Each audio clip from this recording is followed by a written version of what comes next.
Hawa wangwana hawana haja na maneno, haja yao ni maendeleo. Na mimi niwaambie, unajua mimi sikujua shughuli ya mambo ya waziri, saa hii ninajua. Mbio tunapelekwa na huyu bwana. Nyinyi miaka miwili ikiisha, jameni, hamutaweza kuwa mkisema shida hii au shida hile. Atakuwa ametatua yote.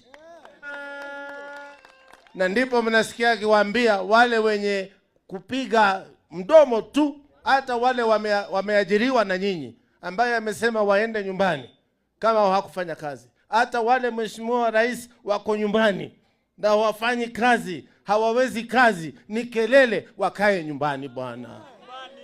Au sio namna hiyo? Kana tikuwa.